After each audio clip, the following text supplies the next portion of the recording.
My fork clattered against the plate when Emily's phone buzzed again, an abrupt staccato that pulled me from the steam rising off my pad thai. Without looking up, she swiped the screen, and in that instant her lips curved into a smile I'd never seen before. I paused mid-chew, heart thundering.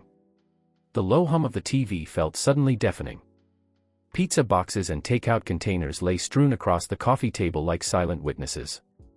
I watched as Emily's thumb danced over the screen, eyes fixed on a private glow. "Everything okay?" I asked, setting my fork down. She blinked, then tapped once more. "Oh, just a message from my sister," she said, voice warm but guarded. "She's coming to visit next week." She slipped the phone face down into her lap and turned her attention back to the TV. I forced a nod and picked at the basil garnish on my noodles. The way her shoulders relaxed, almost imperceptibly, told me it had been more than an ordinary family update. For weeks, we'd traded our kitchen table for the couch, convincing ourselves that takeout in front of Netflix was cozy. Emily insisted that Thursdays and Saturdays were for unwinding, not cooking, but lately those nights felt hollow. Her laughter at the opening credits had faded, replaced by the soft click of her thumb on glass. I tried to remember how we'd settled into this pattern.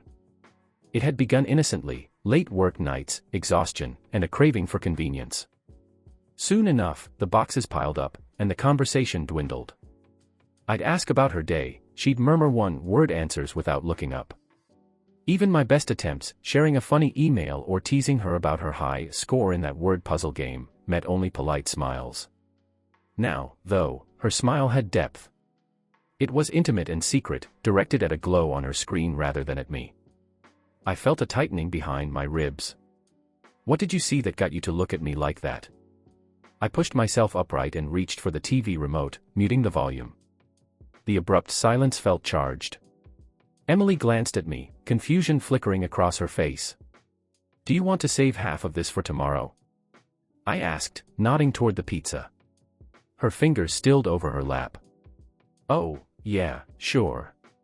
She paused, then added, "I'm not that hungry anyway." I leaned forward, resting my elbows on my knees. "You've been suggesting takeout a lot lately," I said gently. "And I've noticed you're always on your phone." My voice caught on the last word. "What's going on?" Emily's gaze dropped to her hands. The TV's frozen frame reflected in her eyes as she swallowed. "It's nothing, Mark," she whispered. "Just stuff." I swallowed hard and forced the words out anyway. "We used to cook together. We used to talk." I held her gaze now, letting the weight of my disappointment settle between us. "I miss us." She bit her lip, and I saw the flicker of guilt in her eyes. The silence stretched until the muted TV's red standby light seemed to pulse in time with my own racing heart. I exhaled slowly, reaching for my phone. "Maybe we should put menus away tonight," I said, voice steady. "Let's try cooking like we used to, no screens." Emily's lips trembled. She nodded once. "Okay." We sat there, the takeout boxes untouched, the TV dark. And in that heavy quiet, I realized that convenience had become a barrier, and only honest conversation could tear it down. The question was whether Emily was still willing to answer. I couldn't shake that fleeting flash of a smile on Emily's face when her phone buzzed, a small tilt of her lips that felt like a burst of light in the growing dusk of our evenings. In the days that followed, I found myself replaying every dinner we'd shared, hunting for the precise moment our easy intimacy had slipped into this silent, scroll-filled routine. I remembered how our kitchen had once been the vibrant epicenter of our relationship, with Emily standing at the counter stirring garlic in olive oil as I clumsily measured out spices, flour dusted across her apron, laughter echoing around us as we experimented with homemade pasta or tossed pizza dough above our heads, the buttery scent of garlic oil clinging to the air and marking each moment as ours. Cooking was our language of love, an improvised duet of flavors and shared accomplishment, and I could still feel the warmth of steam rising from our first successful risotto, her hand guiding mine as I stirred, eyes alight with pride in our joint creation. But somewhere between promotions at the bank, late-night client calls, and urgent deadlines, that language unraveled into cozy nights in, a phrase that sounded harmless at first. Emily's suggestion after a particularly grueling week that we order takeout instead of chopping and washing up, curl under a blanket, and binge-watch that new thriller everyone was talking about. I welcomed the idea, imagining the comfort of pad thai and pizza delivered piping hot to our sofa, a simple reprieve from the constant grind. Yet what began as a rare indulgence quickly became routine. Within a month we were ordering takeout 2, sometimes 3 times a week, spicy noodles on Tuesdays, sushi on Fridays, loaded burgers on Sundays, and I found myself clearing empty boxes instead of clearing counters, sliding cartons aside for her phone as it buzzed incessantly. The convenience of skipping the kitchen masked a subtle shift. Emily's eyes no longer lit up at our shared cooking experiments but at the glow of messages on her screen, and her laughter at show dialogue faded into the soft click of her thumb scrolling. One evening, I poured wine into 2 crystal glasses and gestured toward the dining table set for 2. She shot me an apologetic look, held up her phone, and said, "Let's just eat here," tapping the screen before I could press for an explanation. I followed her into the living room, leaving our carefully arranged table bare with a single white rose in a vase, its petals drifting in the breeze from the open window, and that silent surrender felt like walking away from a ritual we once cherished. I tried to dismiss it. Perhaps she was tired, perhaps bored by the recipes we tried, but the pattern solidified. On another night, returning from work early, I passed our darkened study only to catch the flicker of her phone screen reflected in the window. I paused, throat tightening, as I heard the rapid tap of her fingers against glass. She jumped when I cleared my throat, dropped the phone, then retrieved it with reddened cheeks, mumbling, "Just work stuff," and slid it into her pocket. My trust urged me to let it go, my gut whispered doubt. Bank app notifications added fuel to the fire. One Friday morning, a push alert announced $24.50 at the corner café at 10:02 a.m., an odd time for her usual client calls, so I asked if she'd met a colleague for coffee. She admitted she had but flinched when I asked who, and that single flinch was enough to haunt me for nights. Days later, another alert, $89.20 at the bistro charged at 8:15 p.m., clashing with our dinner reservation at that same Italian restaurant. She told me it was an early order for tomorrow, though the timestamp proved otherwise. I swallowed my questions, wearing my faith like armor while my suspicion simmered. Memories of our Saturday farmers market surged next, the dawn hour when Emily and I strolled among vendors, her fingertips testing basil leaves by touch, mine selecting the creamiest local cheese. Those mornings held the promise of brunch at home, the scent of fresh peaches and the buzz of conversation.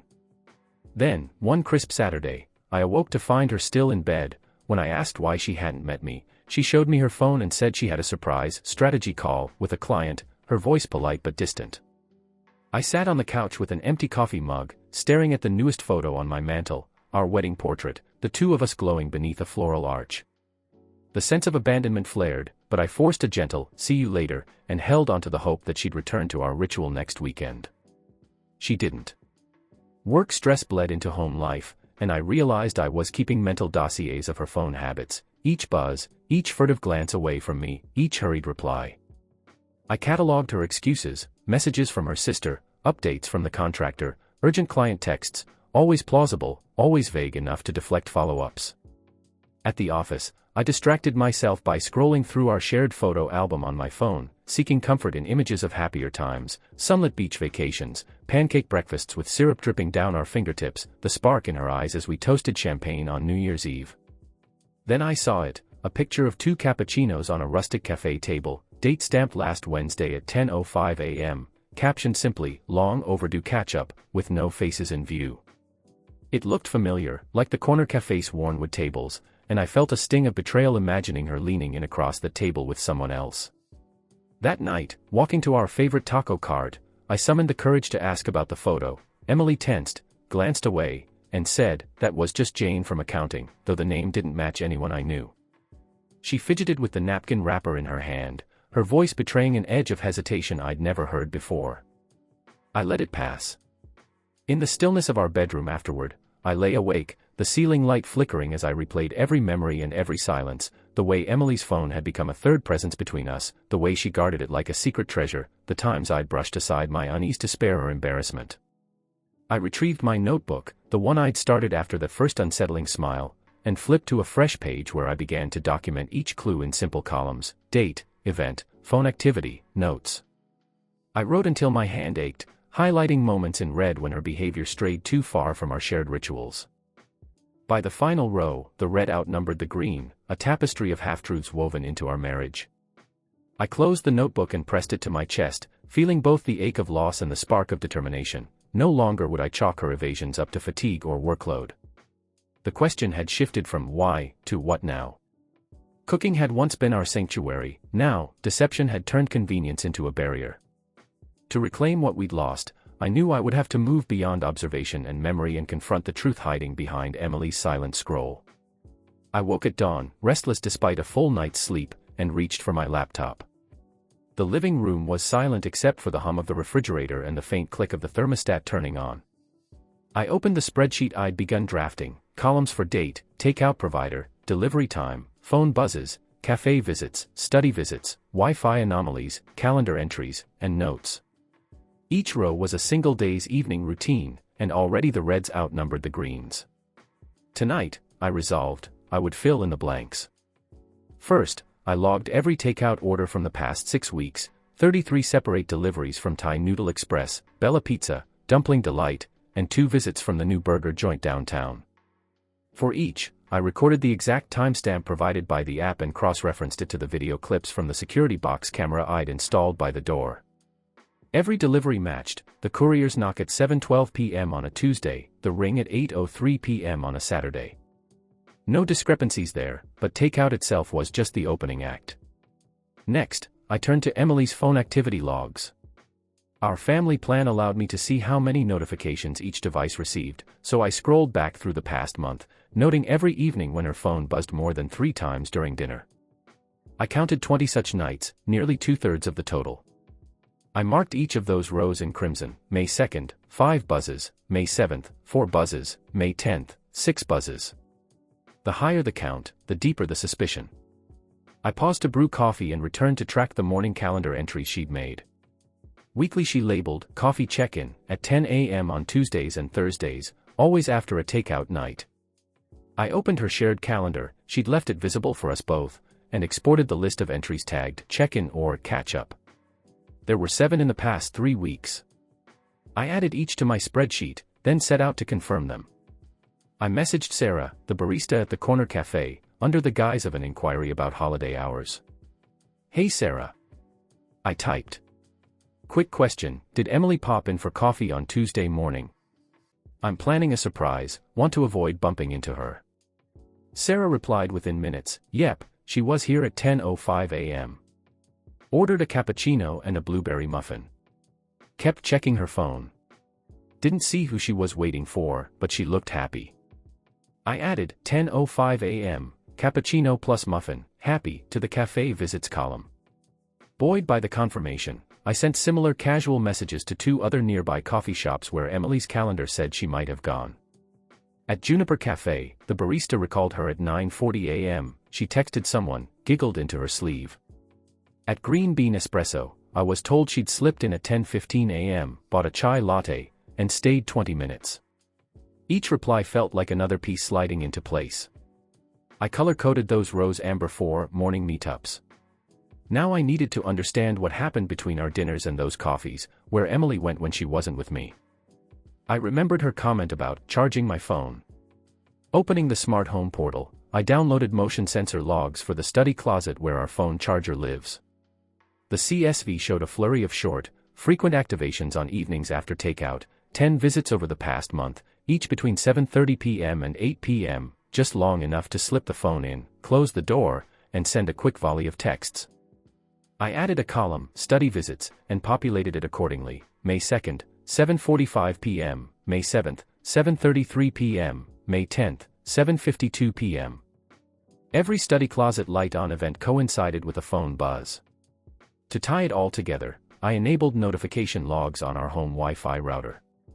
A device's MAC address appeared each time it connected, so I matched Emily's phone ID to connection times. The router log confirmed that her phone disconnected from the network at precisely 7:44 p.m., just before her first study closet visit, and reconnected at 7:56 p.m. On those nights, the buzz count spiked. I noted these as Wi-Fi drops in another new column. By mid-afternoon, my spreadsheet was a 7-column matrix of behavior: takeout orders, phone buzz spikes, study closet retreats, morning cafe appearances, and Wi-Fi disconnections.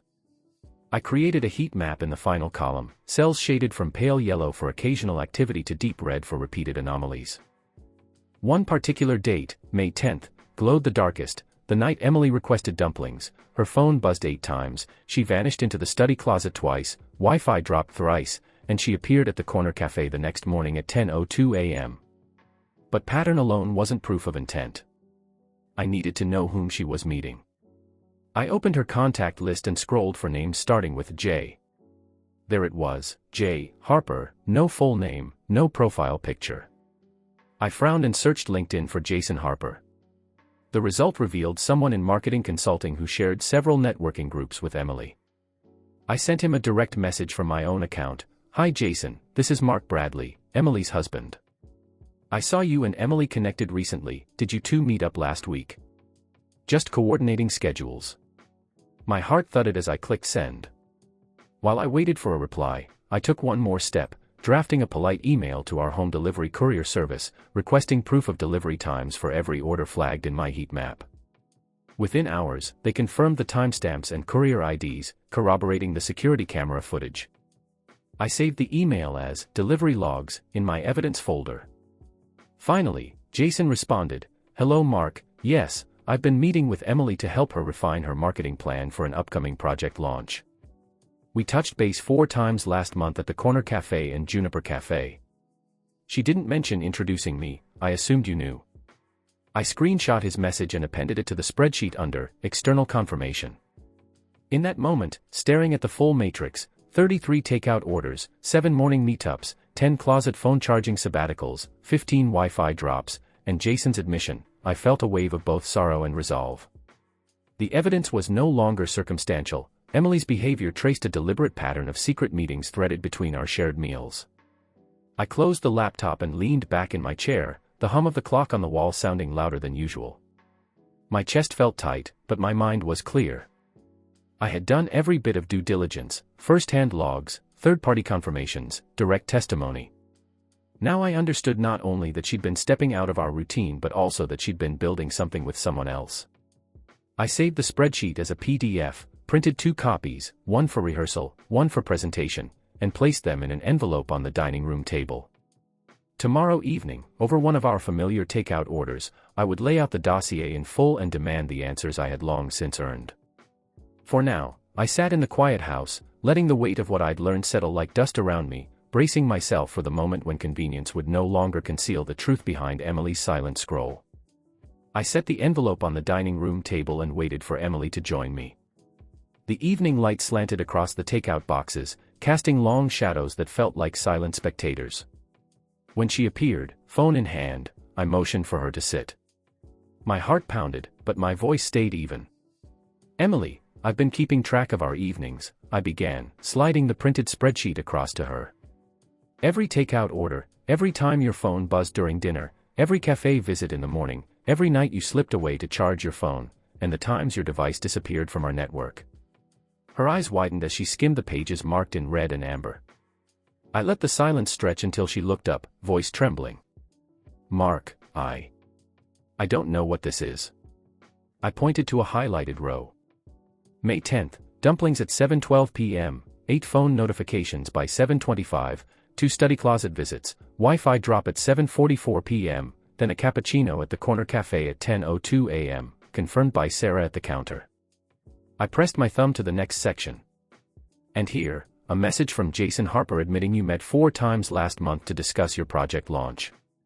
Her lips parted, and she let out a shuddering breath. I can explain." I closed my eyes and exhaled. I've been trying to understand. First I thought it was work stress. Then I thought maybe you just needed some space. I unfolded the rose petal white rose I'd brought home weeks ago, dry now and crumbling at the edges, and placed it beside the documents. But the pattern is too consistent for coincidence. Tears welled in Emily's eyes. She folded her hands in her lap and said softly, "You tracked me all this time." My gaze met hers. I observed. I documented. I confirmed. I lifted the printed screenshot of Jason's message, "We met to refine your marketing plan." "So please," I said, "tell me why you kept this a secret." She swallowed hard, voice shaking. "Meeting Jason wasn't supposed to hurt you. It started as professional help, he's an expert, and I thought I could learn from him. I never meant to lie." I leaned forward.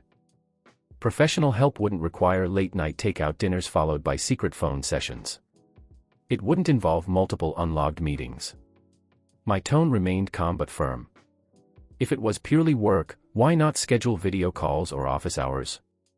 Emily looked down at her hands, fingers twisting. Because it felt different.